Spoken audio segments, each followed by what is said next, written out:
In a quiet city, there was a man named Tom who worked late nights at his office. He loved the solitude, but little did he know, something else was lurking in the shadows. One night, as he typed away, he felt a chill. The lights flickered and a whisper echoed, "Stay just a little longer." He brushed it off, thinking it was just his imagination. But as days passed, the whispers grew louder, more seductive. It felt like someone was watching him. One stormy night, Tom stayed longer than usual. The air became thick, and he felt a presence behind him. Turning slowly, he saw a ghostly figure, her eyes dark and hollow. "You've been working hard," she said, her voice both sweet and sinister. "Let me help you." He felt drawn to her, forgetting the danger. "Who are you?" he asked, his heart racing.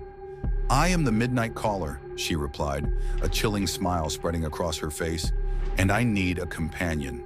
Tom realized too late. Her touch was icy, sucking the life out of him. He tried to scream, but no sound came. His vision blurred and the whispers turned into shrieks. In the morning, his co-workers found him, but his spirit was gone. All that remained was the ghost, now smiling, waiting for the next lonely soul to call home. In a secluded village nestled between dense forests and towering mountains, a chilling legend whispered through the air. The tale of Natsia, the vengeful spirit of a woman wronged in life. After being betrayed by her lover, Natsia met a tragic end, leaving behind a trail of sorrow and rage that transformed her into an evil entity. As night fell, young men in the village would often gather around the fire, sharing stories and laughter. But one evening, the atmosphere shifted when an ominous wind swept through, carrying a haunting melody. A gentle, sorrowful tune that seemed to beckon from the shadowy woods beyond the village boundary. "Come to me," it whispered. "I am lonely." The villagers warned the men, "Never cross the line. Natsia's spirit roams beyond, and she preys on those who dare to venture." But temptation is a powerful force, especially for young hearts filled with bravado. One fateful night, a brave young man named Amir could no longer resist the pull of the haunting song. He strayed away from his friends, crossing the invisible boundary into the darkness. As he ventured deeper, the air grew colder and shadows danced among the trees. Suddenly, Nazia appeared, a beautiful woman with a hauntingly radiant smile, her long black hair flowing like smoke. "You've come for me," she said softly, her voice like silk.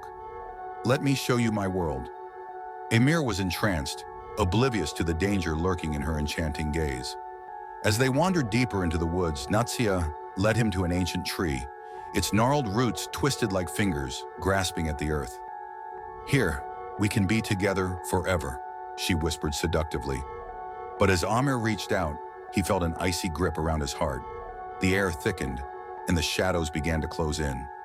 "You belong to me now," Natsia hissed, revealing her true, monstrous form, eyes filled with darkness and a mouth twisted in a sinister grin. Realizing his peril, Amir tried to run back, but the boundary had vanished. He was trapped in her nightmarish realm, where the echoes of other victims haunted the trees, their cries mingling with the wind. Days turned into weeks, and one by one, young men from the village began to disappear.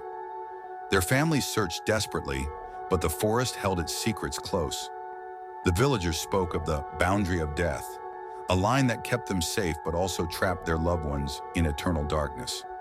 "We must confront the spirit," they said, but fear held them back. Finally, a group of brave souls decided to take a stand. Armed with courage and the will to save their friends, they ventured into the haunted woods, chanting prayers and holding torches high. They reached the boundary, and the air crackled with tension. As Natsia appeared, her eyes glowed with insatiable hunger. "You cannot save them. They are mine," she screeched, her voice echoing through the trees. But the villagers stood firm, invoking the names of their lost friends. With each name, a bright light burst forth, pushing back the shadows. Natsia shrieked in rage, realizing her power was waning. In a desperate attempt to reclaim her victims, Natsia lunged at the villagers, but the light engulfed her, breaking her hold on the forest. In a final, anguished cry, she vanished into the darkness, leaving behind only the haunting melody that faded into silence. The villagers returned, weary but victorious. The boundary was restored, and the spirit's grip on the village was broken. Though the young men were lost, their memories would forever serve as a warning, a tale of the evil spirit that roamed once more, lurking just beyond the boundary, waiting for the next brave soul to cross into her eternal night. In the heart of Pakistan, nestled between rolling hills and dense forests, lay the quiet village of Darakhshan. Known for its beautiful landscapes and friendly people, it was a place where everyone felt safe. However, as the sun set and darkness enveloped the village, an unsettling presence began to emerge. The villagers spoke in hushed tones about an evil spirit known as Pudisiya, the Black Ghost. According to legend, this spirit was once a powerful sorcerer who had been wronged by the village elders. In his rage, he vowed to haunt Darakhshan, seeking revenge upon the villagers who betrayed him. Every night, as the clock struck midnight, strange occurrences began. The wind would howl through the trees, carrying ominous whispers that sent chills down the spines of those who dared to listen. Shadows danced in the corners of homes, and the flickering light seemed to dim in the presence of the ghost. Villagers reported seeing a figure cloaked in darkness, gliding silently through the streets. They described the ghost as having hollow eyes that glowed like embers, piercing through the night. Those who encountered Pudisiya were said to be plagued by nightmares and an overwhelming sense of dread. As the nights wore on, fear gripped the hearts of the villagers. No one dared to leave their homes after dark, and children whispered tales of the ghost around flickering candlelight. The village elders convened, desperate to find a way to appease the spirit and end the torment. They decided to hold a ceremony at the village mosque, offering prayers and lighting candles to guide the spirit to peace. The villagers gathered, their faces illuminated by the soft glow, hoping to banish the evil that haunted them. That night, as the ceremony began, the air grew heavy, and an unnatural silence fell over Darakhshan. Suddenly, a sudden gust of wind extinguished the candles, plunging the village into darkness. Gasps echoed as Pudisiya appeared before them, his presence palpable and menacing. With a voice that rumbled like thunder, he spoke, "You have wronged me, and I will not rest until I have my vengeance."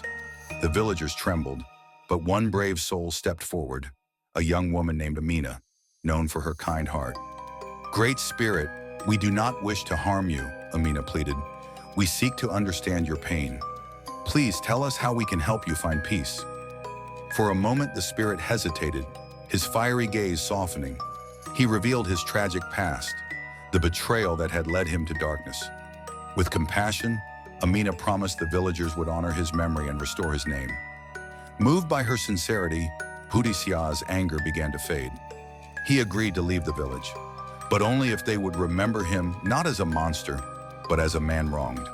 The villagers vowed to tell his story and honor his memory with a yearly festival.